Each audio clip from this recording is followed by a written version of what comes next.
Esta información a nivel internacional, en los mercados financieros, y usted ya sabe a qué me refiero, a la renuncia del secretario de Hacienda, a la renuncia de Ursúa.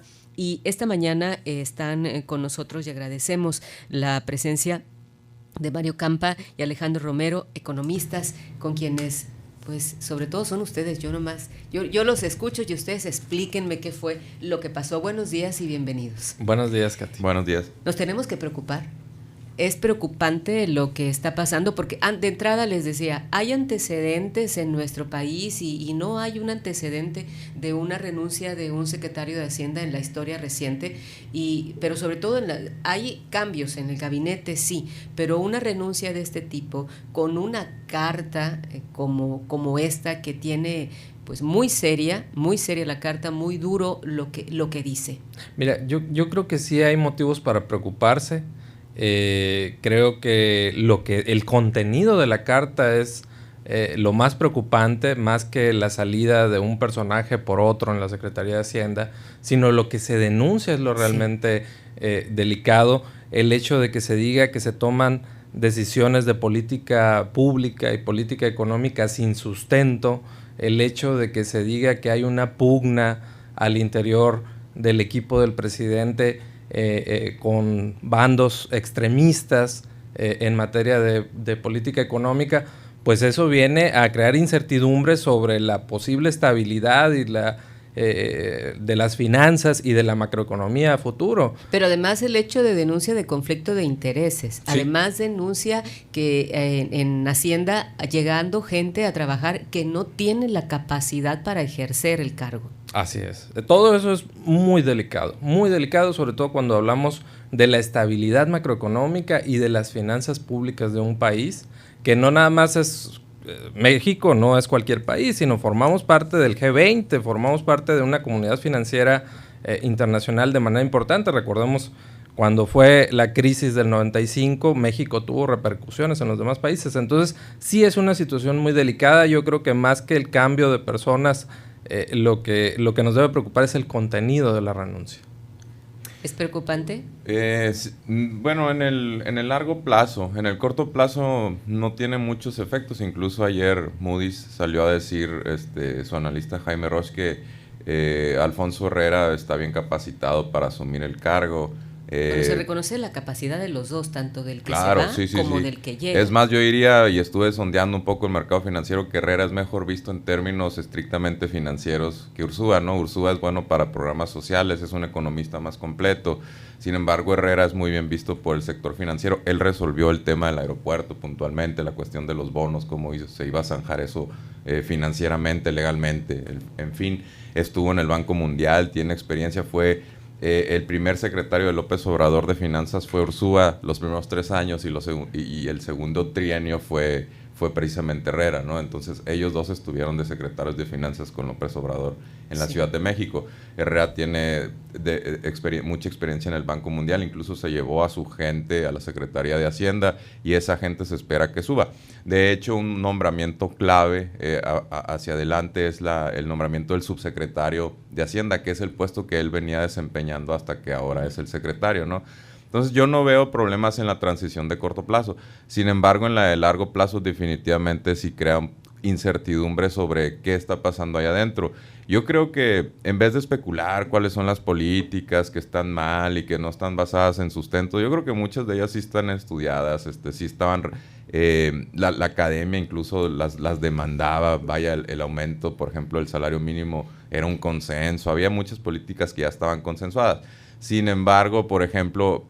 bajar los impuestos en la frontera, esa no está empíricamente sustentada bajo ningún motivo. Es ideología de derecha decir que bajar impuestos va a llevar a mayor crecimiento y recaudación, lo cual es falso. No hay algo que lo sustente. Eso es un ejemplo con el que Ursúa, cuando se le preguntaba en conferencias de prensa, se sentía muy incómodo y decía, es una petición, ¿no? Es una petición de grupos empresariales. Entonces ahí ya nos ayuda a perfilar hacia dónde va su denuncia, que es, el nombre es Alfonso Romo. Otro nomás para seguir esta idea, otro de los motivos es que Alfonso Romo, cuando llega a la Secretaría de Hacienda, y esto está documentado por Salvador Camarena del Financiero, él dice que es una nota de finales de enero, principios de febrero, que tuvo un encontronazo con Alfonso Romo, porque Alfonso Romo nombra al director del SAT, de Bancomex y de la comisión, y también de la Comisión Nacional Bancaria y de Valores. Ahí es un problema, porque en la Comisión Nacional Bancaria y de Valores, él es dueño de una casa de bolsa que es Vector.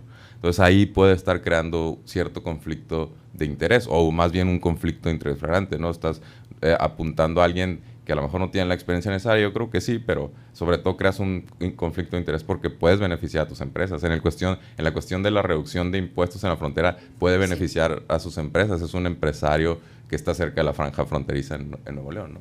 Aquí está escuchando ustedes a Mario Campa. Alejandro Romero. Sí, a mí lo que me preocupa en particular de Herrera no es su formación técnica financiera, sino el hecho de que trate de mantener realmente la estabilidad y las políticas que en su momento trató de mantener Ursúa y que finalmente pues ayer tiró la toalla.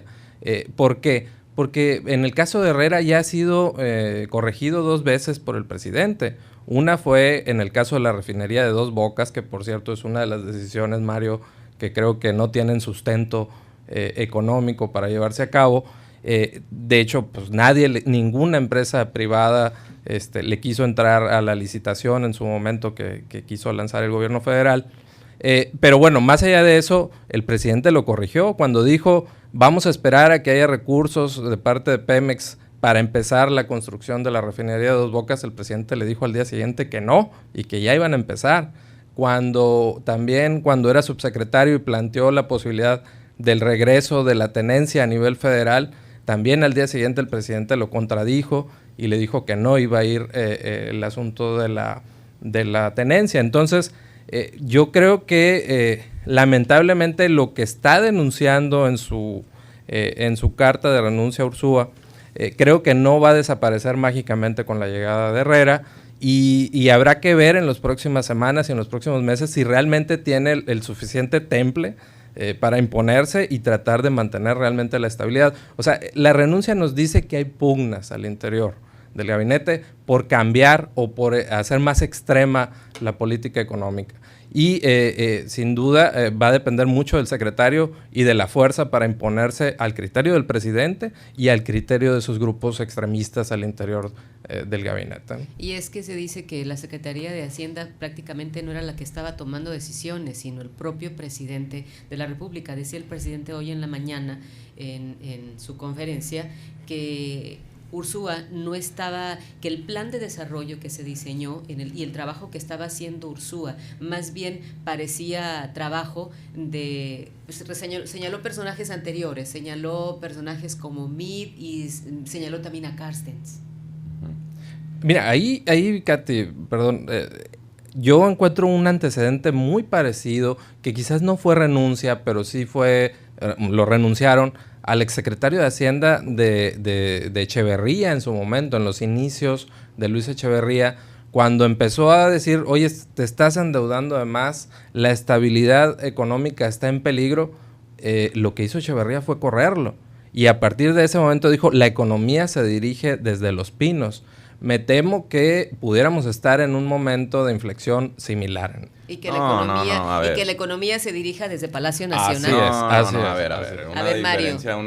Hay una diferencia abismal en tiempos, en programa económico. Aquí el programa económico tiene sustento. Se está hablando de esta Herrera diciendo que el superávit primario de 1% del PIB se va a sostener. No hay deuda, lo cual sí le mete mayor problemas a la cuestión de la austeridad. El hecho de que no haya deuda. ¿Por qué Peña Nieto no tuvo austeridad? Porque aumentó en 8 puntos porcentuales la deuda, cosa que nosotros vamos a tener que pagar. El hecho de que no haya deuda sí le mete un problema a las finanzas públicas, en el sentido de que si no hay austeridad se tendría que subir impuestos. Por mí, personalmente, yo soy partidario de que haya una reforma fiscal progresiva, es decir, que pague quien más puede. Ahora, una de las promesas de campaña de López Obrador fue no subir impuestos. Esto sí le mete un poco de mayor trabajo a la Secretaría de Hacienda, en el sentido de que se tienen que hacer recortes que de otra manera se pudiera llenar ese vacío fiscal subiendo impuestos, ¿no? Sin embargo, ahorita la legitimidad está muy golpeada en ese aspecto, porque venimos de sexenios donde se gastó terriblemente mal, y además los impuestos en México no son progresivos, los paga en gran parte la clase media. Las clases altas son las que más evaden, en fin. tenemos un grave problema. Y se les condona, que ese es un avance, yo creo, también con respecto a esos otros sexenios. A ver, no inventamos ruido, no inventamos miedo. Digo, el programa económico tiene que seguir así. Herrera salió a decir que va a mantener la misma política, eso sí, hay que estar vigilantes de si va a poder nombrar a gente de su confianza, ¿no? Porque de que hay pugnas, hay pugnas. Ahora, también hay que decirlo, siempre y cuando no haya conflictos de interés. En el caso de que haya, pues evidentemente, si los hay, para mí Alfonso Herrera lo mejor sería que diera un paso al costado. Pero si pugnas ideológicas hay en todos lados, es más, se me haría extraño que no las hubiera, ¿no? Que no hubiera ciertas pugnas por decir, bueno, este es el mejor camino, este es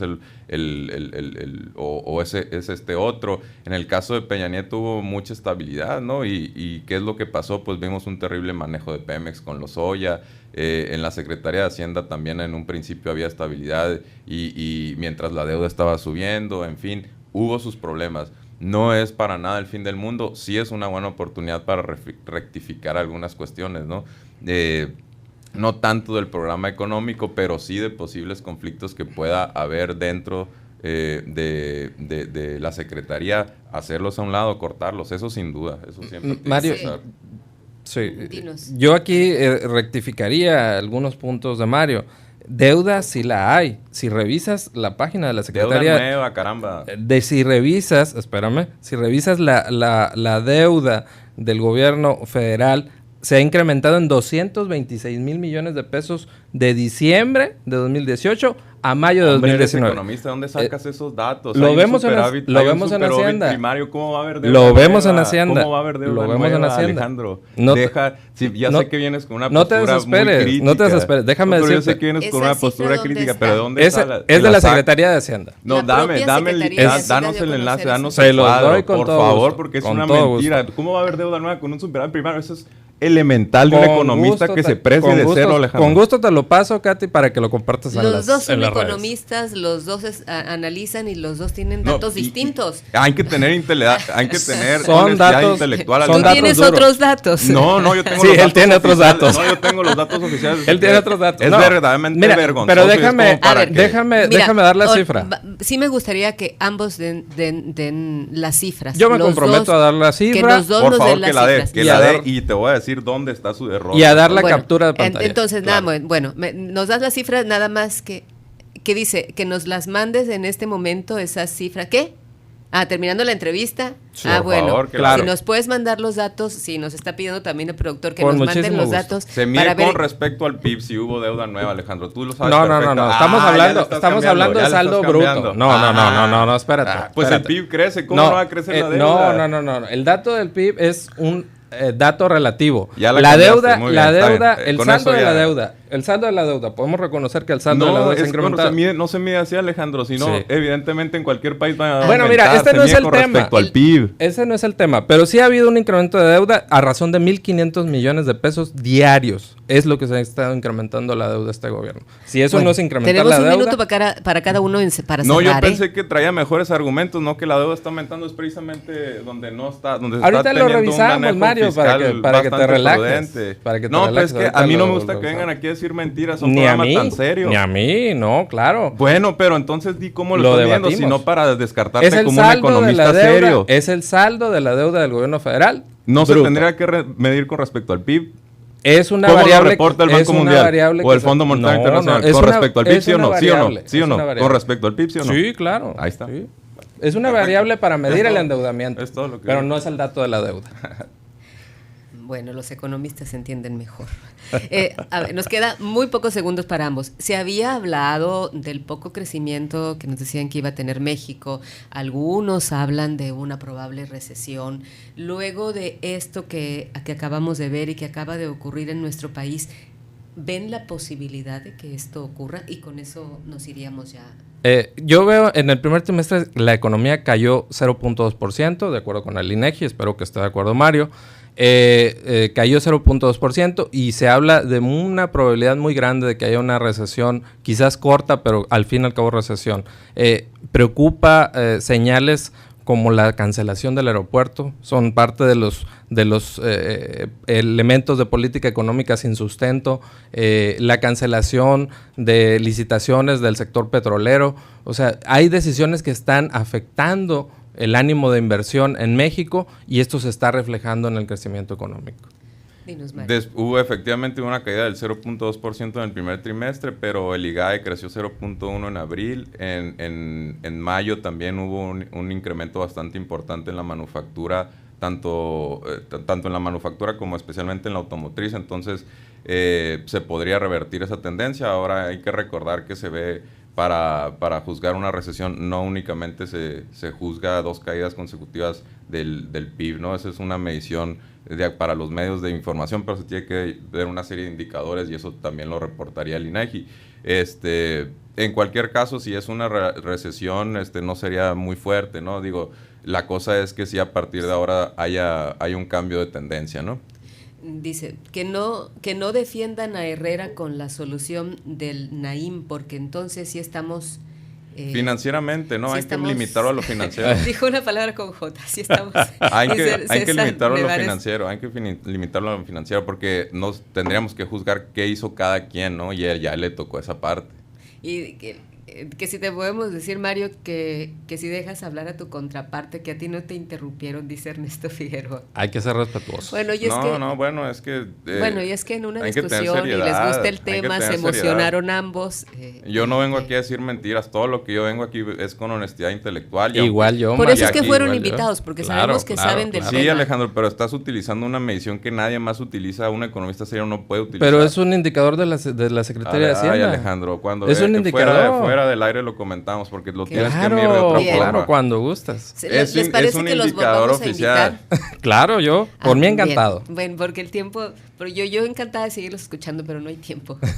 Bueno, pero de cualquier manera, muchísimas gracias a Mario Campa, Alejandro Romero, por haber estado con nosotros. Gracias. Y ya la información la difundiremos. Claro, así con como todo gusto. para que nos proporcionen.